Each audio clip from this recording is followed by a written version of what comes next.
Ranavalona III occupe une place unique dans l'histoire de Madagascar. Elle fut la dernière reine de Madagascar, marquant la fin de siècles de monarchie et le début de la colonisation française. Née Razafindra-Eti en 1861, elle accède au trône alors que les puissances européennes convoitent les ressources de Madagascar. Son histoire est celle de la résilience et de la lutte pour la souveraineté. Cet essai explore sa vie, son règne et son exil forcé, offrant un aperçu d'un moment charnière de l'histoire malgache.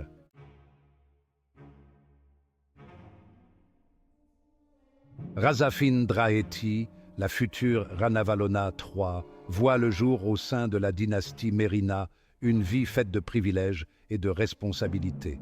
Son enfance se déroule dans la grandeur de la cour royale, entourée de musiciens, de danseurs et de conteurs. Elle reçoit une instruction en histoire malgache, en tradition et dans l'art de la diplomatie. Pourtant, au milieu de cette splendeur, les puissances européennes empiètent sur la souveraineté de Madagascar. L'éducation de Razafindra-Eti doit la préparer à ce monde en mutation. Elle devra naviguer dans les complexités des relations internationales. Son éducation est un mélange de tradition et de l'influence grandissante des puissances étrangères. Cela la prépare aux défis auxquels elle sera confrontée en tant que reine.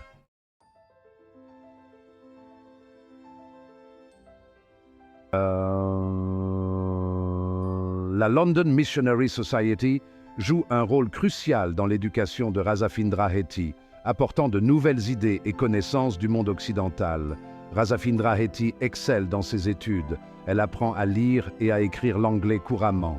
Elle se plonge dans la littérature, la philosophie et les penseurs européens contemporains, ce qui élargit sa compréhension du monde. Les missionnaires lui font découvrir les sciences, notamment les mathématiques, la géographie et l'astronomie. Ces connaissances scientifiques influenceront ses tentatives de modernisation de Madagascar durant son règne. Son éducation est un mélange unique de culture traditionnelle malgache et d'idées occidentales modernes. Cette fusion façonne sa vision du monde ainsi que son approche du leadership. La soif de connaissance de Razafindra-Eti et son exposition à l'éducation occidentale la distinguent. Elle est bien préparée à diriger sa nation à travers une période de changement important. Son éducation moderne sera à la fois une force et un défi pendant son règne.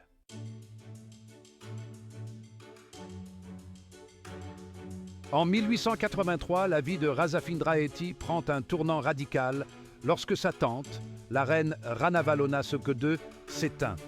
À seulement 22 ans, elle est couronnée Ranavalona III, s'inscrivant ainsi dans la lignée des puissantes reines Mérina. Le couronnement est un événement grandiose, rassemblant les nobles, tous emplis d'espoir. Elle fait le serment de préserver les traditions et de protéger son peuple. Les défis qui l'attendent sont colossaux, car la France affiche des ambitions coloniales de plus en plus menaçantes. Le poids de la couronne est lourd à porter, mais elle incarne les espoirs de toute une nation. Son règne sera marqué par une lutte acharnée pour la préservation de l'indépendance de Madagascar. La menace française plane, mais elle lui tient tête avec une force tranquille. Son histoire est celle d'une résistance exceptionnelle face à des obstacles insurmontables. Le règne de Ranavalona III restera un témoignage poignant de son dévouement indéfectible envers son peuple.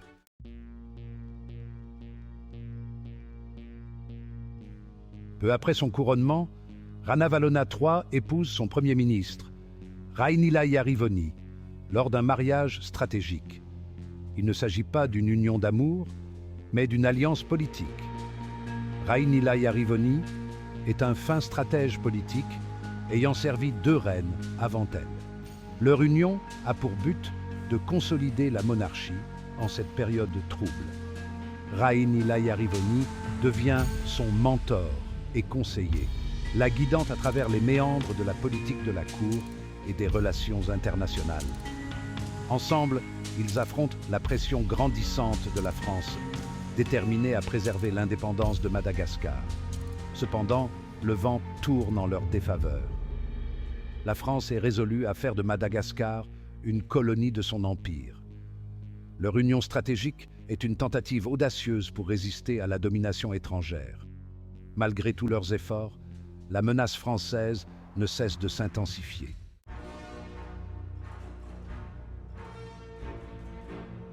Le rôle de Ranavalona III en tant que reine est multiforme, avec des devoirs cérémoniels et des apparitions publiques.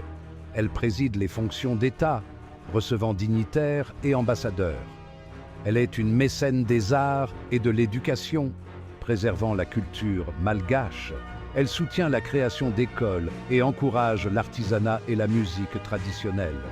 Les apparitions publiques lui permettent d'être proche de son peuple, le ralliant face à la menace française. Son charisme naturel et son éloquence nourrissent la fierté nationale. Elle exhorte son peuple à résister fermement au colonialisme. Sa présence impose le respect et reflète la grandeur de sa lignée. Elle utilise son rôle pour rappeler à son peuple son histoire commune. Les devoirs de Ranavalona III sont un mélange de tradition et de résistance.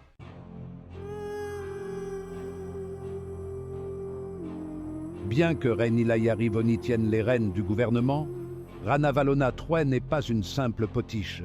Elle s'intéresse vivement aux affaires de l'État, rencontrant régulièrement son époux.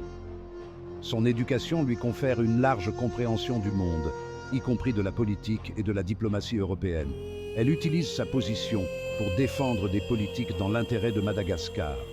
Elle exhorte Rainilaïa-Rivoni à résister aux empiétements français et à rechercher des alliances avec d'autres puissances européennes. Son influence est subtile mais significative, naviguant dans le jeu géopolitique entre la France et la Grande-Bretagne. Elle comprend la précarité de la situation de Madagascar. Ses idées et opinions façonnent leur stratégie de résistance. L'intelligence et la perspicacité de Ranavalona III sont cruciales dans leur combat pour l'indépendance. C'est une reine qui use de son influence pour protéger sa nation.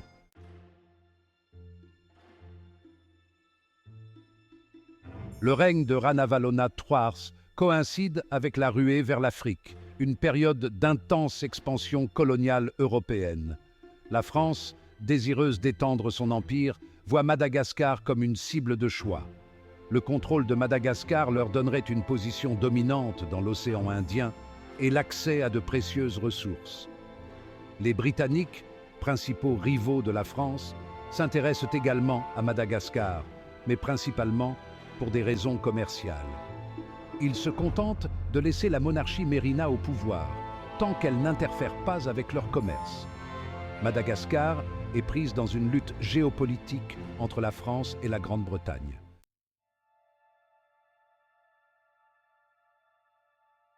Madagascar devient un pion dans le jeu géopolitique entre la France et la Grande-Bretagne. Ranavalona III et Rainilaïa-Rivoni tentent de maintenir leur indépendance tout en évitant de provoquer l'une ou l'autre des puissances. Ils cherchent à jouer la France et la Grande-Bretagne l'une contre l'autre, accordant des concessions aux deux camps. Cependant, la France s'affirme de plus en plus, utilisant des prétextes pour accroître son influence. Ils envoient des navires de guerre et menacent de recourir à la force. Ranavalona III et Rainilaïa-Rivoni en appellent au droit international et à la diplomatie, sollicitant le soutien de l'Europe et des États-Unis. Leurs appels restent lettre morte, les puissances européennes étant animées par des ambitions impériales. Le sort de Madagascar est scellé lorsque les Français se montrent plus audacieux dans leurs exigences. La lutte pour l'indépendance devient de plus en plus ardue.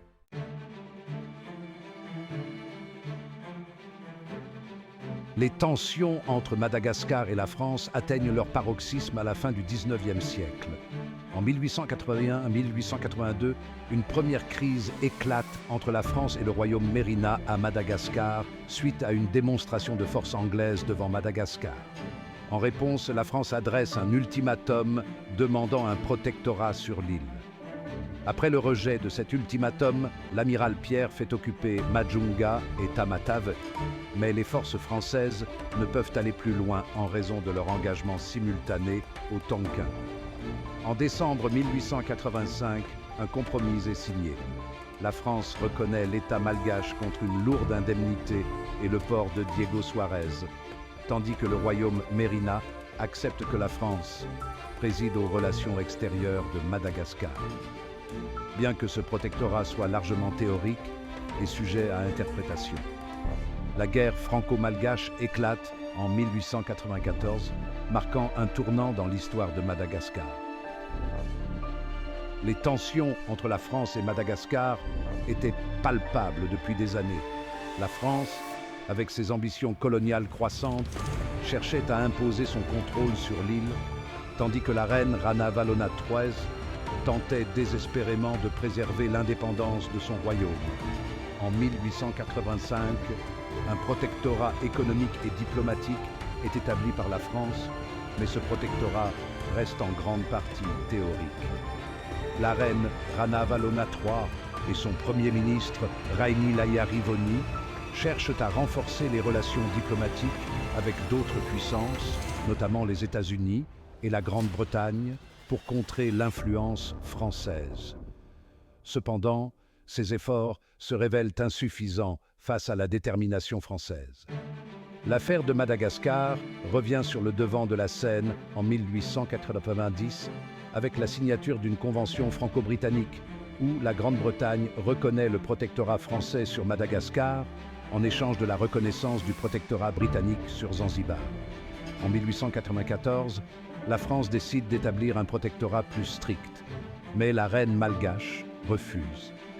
La France procède alors à l'évacuation de ses ressortissants et prépare une expédition militaire. En janvier 1894, la France émet un ultimatum exigeant l'acceptation d'un protectorat complet, ultimatum que la reine rejette catégoriquement. En réponse, la France déclare la guerre et commence les préparatifs pour une invasion à grande échelle. Malgré les revers, Ranavalona III et Raini Layarivoni persistent à rechercher des moyens de préserver leur indépendance. Ils tendent la main à d'autres puissances européennes, mais leurs efforts se révèlent vains. Madagascar se retrouve isolé sur le plan diplomatique et les Français se montrent plus audacieux dans leurs exigences. En 1894, ils lancent un ultimatum exigeant le contrôle des affaires étrangères de Madagascar. Cet ultimatum constitue une violation flagrante de la souveraineté malgache. C'est une provocation délibérée visant à déclencher une guerre.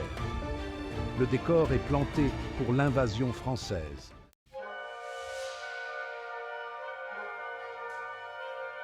En janvier 1895, les troupes françaises débarquent sur les côtes malgaches. Les soldats et les civils malgaches opposent une résistance acharnée aux envahisseurs. Malgré leur courage, la supériorité militaire française commence à se faire sentir. Les Français s'emparent des principales villes portuaires, coupant ainsi les lignes de ravitaillement et de renfort. Ils progressent à l'intérieur des terres et prennent la capitale Antananarivo en septembre 1895. La chute d'Antananarivo marque la fin de la guerre franco-malgache et le début de la domination coloniale française. Ranavalona III est déchu de son trône et envoyé en exil. La guerre signe la fin de plusieurs siècles d'indépendance et le début de la domination coloniale. Joseph Gallieni, promu général de brigade, est envoyé à Madagascar en 1896 en tant que résident général. Il arrive à Tananarive le 15 septembre, prêt à appliquer une politique de répression sévère pour endiguer la montée de la résistance anticoloniale. Contrairement à son prédécesseur, le général Laroche, qui préférait la diplomatie, Gallieni adopte une méthode forte. Le 11 octobre 1896, le lendemain du départ de l'ancien résident général Laroche, Gallieni, qui jouit des pleins pouvoirs, fait arrêter le prince Ratsimamanga et Rainandria Mampandri, ministre de l'Intérieur. Ils sont traduits devant le Conseil de guerre pour rébellion et fahavalisme. Le terme fahavalisme désigne la résistance malgache contre la domination coloniale française. Cette résistance prend diverses formes, allant des révoltes armées aux actes de sabotage et de désobéissance civile. Les Faavalos, ou ennemis, comme les appellent les Français, sont déterminés à lutter contre l'occupation et à restaurer l'indépendance de Madagascar. Le 15 octobre, à l'issue d'une parodie de procès, ils sont condamnés à mort et exécutés à titre d'exemple. Gallieni espère ainsi faire forte impression sur les indigènes et dissuader toute forme de résistance. L'esprit de Ranavalona III reste intact, mais son royaume est perdu à jamais. L'invasion française est une véritable tragédie pour Madagascar.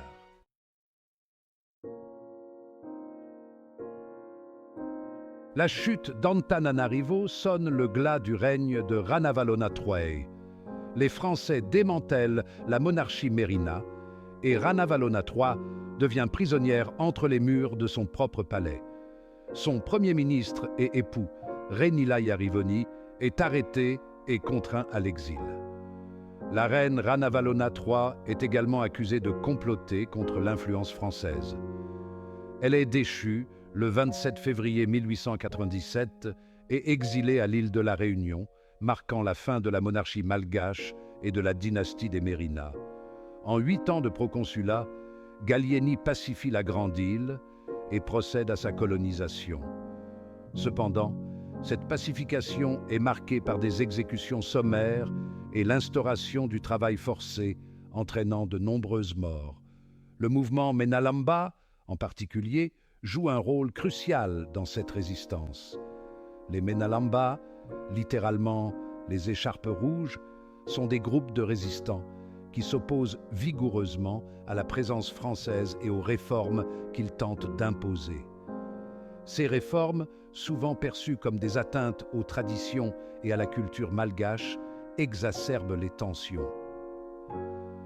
Les 29 et 30 août 1897, les opérations finales sont marquées par le massacre d'Ambiki dans le Menabe. La pacification, conduite par l'administration française, dura une quinzaine d'années, en réponse aux guérillas rurales dispersées dans le pays. Au total, la répression de cette résistance à la conquête coloniale fit entre 100 000 et 700 000 victimes malgaches. Elle est logée dans une modeste villa et ses déplacements sont restreints. Les autorités françaises la surveillent de près, craignant qu'elle ne devienne un symbole pour la résistance. Son exil marque la fin d'une ère pour Madagascar. L'héritage de Ranavalona III perdure, symbole de résistance et de résilience.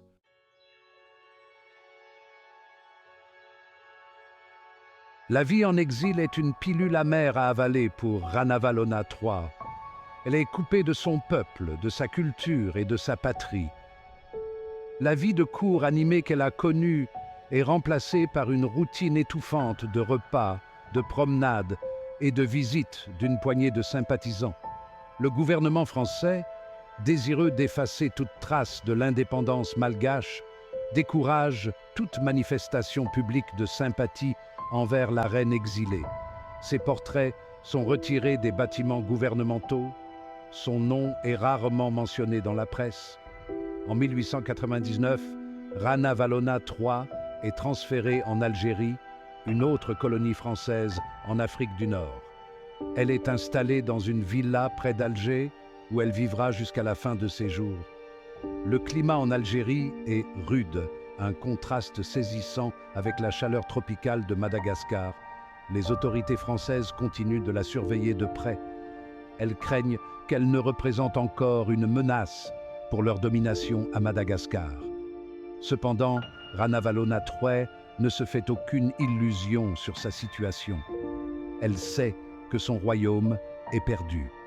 Sa seule consolation réside dans ses souvenirs et dans la compagnie des quelques compagnons qui lui restent. Malgré les circonstances, Ranavalona III se comporte avec dignité et grâce. Elle reçoit des visiteurs, français et malgaches, avec courtoisie. Elle apprend à parler couramment le français, sans jamais oublier sa langue maternelle, le malgache. Elle décède en 1917 à l'âge de 55 ans. Sa mort passe presque inaperçue en France, mais à Madagascar, c'est un moment de deuil national, un rappel d'une époque révolue et d'une reine qui a incarné l'esprit de l'indépendance malgache.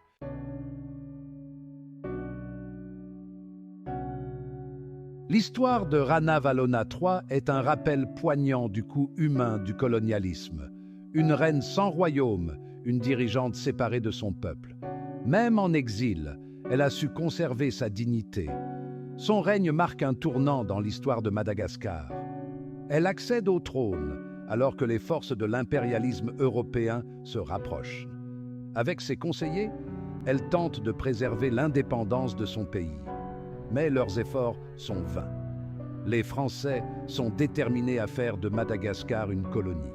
La guerre franco-malgache se solde par une victoire française et l'exil de Ranavalona III. Malgré sa destitution, Ranavalona III reste une figure importante de l'histoire malgache. On se souvient d'elle comme la dernière reine d'un Madagascar indépendant. Son image orne les timbres et les billets de banque. Son nom est murmuré avec respect par ceux qui aspirent au retour d'un Madagascar maître de son destin. En 1938, ses restes sont rapatriés à Madagascar. Un geste symbolique, une façon de la ramener chez elle. Sa tombe est un lieu de pèlerinage pour de nombreux Malgaches. Ils viennent rendre hommage à la reine qui a incarné l'esprit de leur nation. Après la défaite malgache en 1895 et l'abolition de la monarchie par le général Gallieni en 1897, la trace de la couronne se perd. Elle réapparaît entre les mains de Georges Richard, ancien maire de Saint-Denis de la Réunion, qui en fait don au musée de l'armée à Paris, le 5 novembre 1910. Richard, qui séjournait à Madagascar en tant qu'administrateur civil au moment de l'annexion en 1896, a acquis la couronne dans des circonstances non élucidées. La couronne est exposée à l'Hôtel des Invalides pendant plus d'un siècle dans la salle Joffre.